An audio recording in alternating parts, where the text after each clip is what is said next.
What's up, guys? Today I'm making a video called UFC Time Machine Matchups. Now, what does that mean? That is prime fighters that are retired now versus current day fighters. So, the first fight that we've got here is Alexandre Pantoja versus Demetrius Johnson.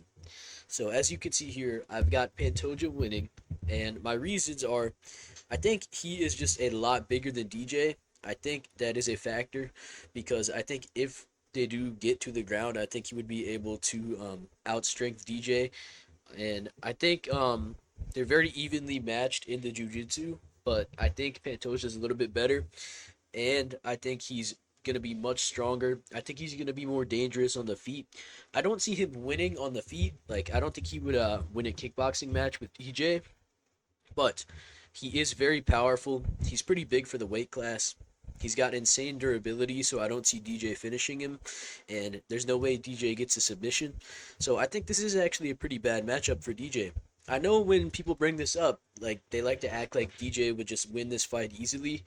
Um, I don't know. I feel like that's something a lot of people do now. Now that DJ is not in the UFC anymore and he's retired, people kind of act like he beat every UFC fighter in his weight class ever with ease. That's not true. I think this is a very bad matchup for him. Pantoja is just a lot bigger. Like I could see him just laying on DJ at moments, just getting top control. Um, I think DJ would be able to scramble with him, but I would give Pantoja the edge in the grappling just because, like I said, he's bigger, he's stronger, and I just think he's more physical. And on the feet, I think he would lose, but I think he'd be able to land some big shots and then get his takedowns, get to DJ's back, things like that. So I would go with Pantoja winning this fight by a decision. I wouldn't see a finish from either man. I don't think either guy would be able to get a finish because, like I said, I think DJ is a lot better on the feet than Pantoja, and I think Pantoja is too good at jiu-jitsu to get submitted. Like I really don't see him getting submitted, and I don't see DJ hurting him on the feet either, just because Pantoja's got like a fucking iron chin. The only guy who's dropped Pantoja is Davison Figueiredo, and Davison Figueiredo also dropped Cheeto Vera, who is fucking crazy durable. So I gotta go with Pantoja winning this. But on to the next one, TJ Dillashaw versus Peter Yan. Now this is a great one. I wish, like, if I could make one fight in this video, it would probably be this one, just because I think the striking exchanges on the feet would be amazing, and I would love to see how the grappling plays out too. I think they're both very good grapplers. TJ, I'd probably give a little bit of an advantage to in the wrestling, but Yan is a very good wrestler. I just think this would be an amazing kickboxing match. I think Yan is a little bit better on the feet. That's why I've got him winning. Um, so I would definitely have to go with Yan by decision, but I really would have loved to see this fight because I think it's a very evenly matched fight. Um, there are paths to victory for both guys, so yeah. But I would have to go with Yan just because I think he's a little bit better on the feet, a little bit more powerful. I think he's a little bit faster too, so I definitely have to go with Peter Yan. But I think this could be one of the toughest fights of his career if it did happen. Um, so I'd love to see this, but unfortunately, it won't happen. Somebody's got to make time machines because this fight would have been absolutely amazing. But on to the next one. I don't really see a lot of people talking about this. I've been thinking about it. I think Arman Sarukian could beat Habib, right? Like I know a lot of people are probably gonna like jump back and be like, "What the fuck are you talking about? This guy's fucking crazy." But I don't think Khabib would be able to take him down. I think in the open, Arman is 100,000% the better wrestler. And I don't think Khabib would be able to pressure him like he's able to pressure everybody else and get his back to the cage and then really start to work his cage wrestling. I don't think he could do that. And I don't think he could take Arman out in the open. I think if he does get Arman down, Arman would be able to get up. Like, I think this could be a bad fight for Khabib. And I think Arman, he's definitely better on the feet. No question about it. His kicks are amazing. At the end of Khabib's career, he did start to develop some pretty nice boxing. Like he had a nice jab, and his head movement was fucking weird. Like it was not normal. It's not what you would see in a gym. Like it's not what your coaches would teach you. But it worked very well. Khabib was actually very hard to hit, and combined with the threat of the takedown in his fights with Gaethje, Conor, Poirier, all those guys are pure strikers. Um, like the threat of the takedown is going to let him just pressure them, get their backs to the fence. So I don't think that would work against Arman. I think this would be one of the toughest matchups for Khabib at lightweight ever. I'd have to go with Arman winning a decision. Um, I really think he would just outstrike Khabib and chew him up with kicks. I think he'd be able to do that. Um, I would have loved to see this. We could have seen it if Khabib didn't retire. Like if he didn't retire so early, maybe this is something that we could have seen one day. But yeah, unfortunately we won't. But I feel like my most like hot take in this video is that Arman Sarukian would beat Khabib. But yeah, let me know what you guys think about this. I think this is a very interesting matchup. I would have loved to seen it. Um, yeah, somebody should make like an in-depth breakdown on this. Maybe I'll do it.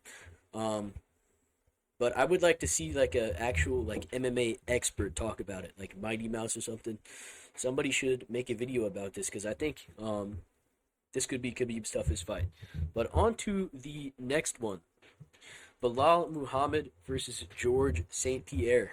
Now, I definitely have to go with the George St. Pierre because I think Bilal's game is to really pressure people with his boxing.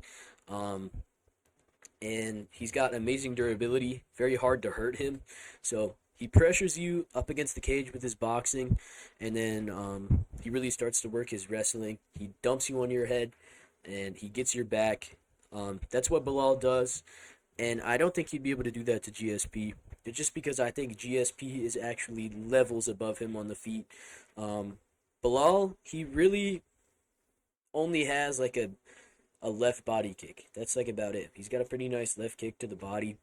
Um, he just like his striking game is not that deep, you know. He's just got some pretty nice boxing, and it works because he's so durable. I think GSP would be too high level for that. I think he'd be piecing Bilal up with jabs. I think he'd be kicking him in the body, throwing Superman punches. I think if Bilal comes crashing forward, trying to take GSP down, he'd be able to sprawl on him. He'd be able to stuff the takedowns. And I think GSP could maybe take Bilal down. His reactive takedowns are some of the best ever. Like, you'll throw a punch, next thing you know, you're on your back because GSP has ducked it, and then he's in on a double leg, fucking blasts it, and you're down, you're on your back. And I just think at the end of the day, GSP is so much better on the feet that Bilal's usual style wouldn't work. And I think GSP would be able to TKO Bilal in like round 3, 4. And if he doesn't get a TKO, I think he'd win a pretty dominant decision. But I'd love to see it because Bilal is extremely durable. He's very big. He's strong for a welterweight. So I'd like to see if he could actually out-grapple GSP. Because if he could, that would be one of the most impressive wins ever. But, this is a time machine video, so unfortunately these fights are never going to happen. We're never going to know, which sucks. But it is what it is. On to the next one, Shavkat versus GSP. Now, I just threw this one in here because someone suggested it in a group chat that I'm in. I was talking about this idea. I think this would be a very easy fight for GSP. Shavkat is very big, and he does hit very hard. He's very good in the clinch. But like I said, I really don't have that much to say about this. I think GSP would just be able to piece him up on the feet and even get some takedowns. Like, I just think GSP is a lot better, especially after that Ian Gary fight. I'm not too high on Shavkat right now. I think there's a lot of people at welterweight who could beat him, and I think GSP is literally one of the most skilled fighters ever. I think his striking is leagues above Shavkat's. I think he'd just be piecing him up. Shavkat's got no head movement. He's not that quick. He's got a hell of a chin, but I don't think that would save him against GSP. I think GSP would be piecing him up in the boxing and then taking him down. I think this would be a very easy fight for GSP, but that's just what I think. On to the next one, Yoel Romero versus Dricus du Plessis. Now, I don't even know if I can give a prediction for this one because this is a very tough fight to like think about because Yoel Romero would probably be the best wrestler that Dricus has ever fought. He'd be probably the strongest guy that Dricus has ever fought. He could match him in the power. Like, he probably hits harder than Dricus. Um, he can match him in the durability. And that would just be a very unique challenge for Dricus. But if I did have to give a prediction, I'd probably go with DDP because I don't think Yoel would knock him out. I think he's very capable of knocking him out. I just don't think it would happen, especially with how DDP looked in his last fight. He looked very improved defensively. Like, he had a very high guard. Um, when he was throwing punches and kicks, his hands were by his face. It was not easy for Strickland to hit him, and it's usually pretty easy for Strickland to hit people. But he really couldn't touch DDP. Like, DDP's defense actually looked very, very good in his last fight. And Yoel, really, he does just kind of wait to catch you with a big overhand or a flying knee. He's not really there to win a decision.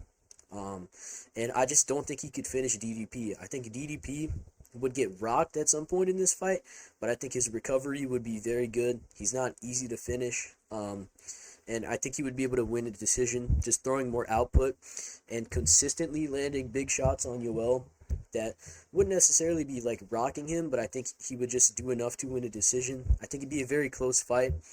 Um, but yeah, I'd have to go with DDP, and I like that he switches stances.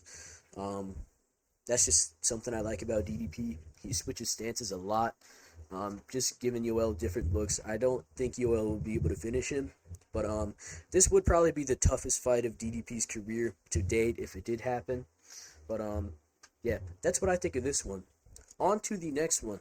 I said earlier that Arman versus Khabib was probably my hottest take of the video, but I forgot that I had this in here.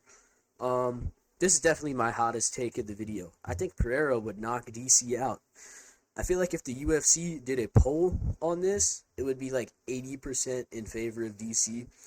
But I think at the end of the day, for DC to win this fight, he would have to be able to wrestle consistently for 5 rounds. And I just don't think he's capable of that. Like, he didn't do that. And he didn't do it for a reason. It's because he couldn't. He would gas out. Pereira is a lot better on the feet. I think he'd be chewing DC up with knees to the body, kicks to the body, jabs. DC is a lot shorter. He would have trouble even closing distance and shooting takedowns on Pereira. And I don't think he could finish him on the ground. DC, I know he submitted Rumble, but if you go back and watch that fight, the way Rumble was fighting, he was throwing punches with every ounce of his fucking body into them. And like, that just left him really off balance. And I think Pereira would be much more calm and composed. I think if he gets taken down, he would just stay in guard. I don't think DC could get a ground and pound TKO. I don't think he'd get a submission.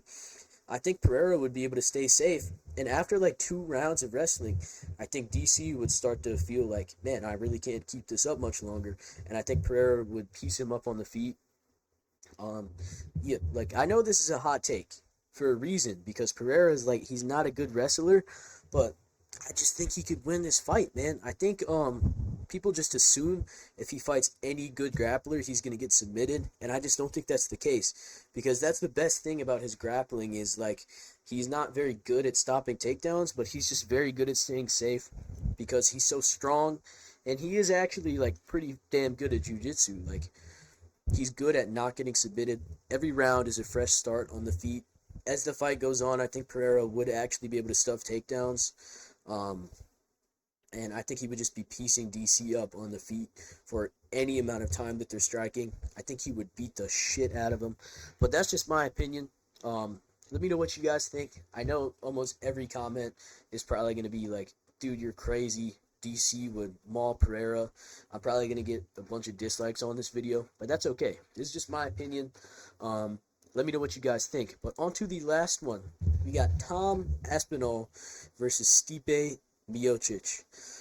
I feel like Tom Aspinall is kind of just like a better, more well-rounded version of Stipe. Like, Stipe was like the the first of his kind at heavyweight, where he was an amazing boxer and an amazing wrestler. It was not easy to out-grapple Stipe, um, and that's kind of what made him so good.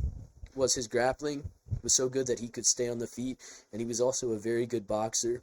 Um, and I think Tom is like an upgraded version of that, where he's the best boxer at heavyweight in heavyweight history. You know, I get he's a little bit unproven, I guess, if you want to say that. Like, he hasn't fought for the undisputed belt yet, but he's basically beat everybody he can beat at heavyweight right now. So I think he is the best boxer ever at heavyweight. I think he's got amazing kicks. You can look at his fight with Pavlovich. If let's say he didn't knock out Pavlovich as quick as he did, he lands 3 more low kicks, and Pavlovich cannot walk on that leg anymore. His leg would have been cooked. Tom's low kicks are hard as fuck. They're very fast. Tom's footwork is on another level. It's better than almost any heavyweight ever. Um, the way he moves around the ring, not the ring, the cage is like a lightweight. And he's been training grappling and jiu-jitsu since he was a little fucking kid. Like, I remember listening to interviews with Tom Aspinall, and he's like, yeah, I don't even really remember when I started. I've just always been in the gym for my whole life. So that makes me think he would also be very good on the ground and be very hard to take down. So yeah, that's what I think. Obviously, I'd have to go with Tom Aspinall. I think he would knock Stipe out in the first or second round. But Stipe, in his prime, was extremely durable, okay? Um, the first Ngannou fight might not have even been in his prime, but, like, he was durable as fuck. He's very hard to finish, but I think Tom is just too fast and accurate, and I do think he'd be able to knock Stipe out. And I think he could even take him down. You know, DC, he did take Stipe down with relative ease, but like I said, he just couldn't keep up the wrestling. He just could not keep it up. I think Tom Aspinall could take Stipe down.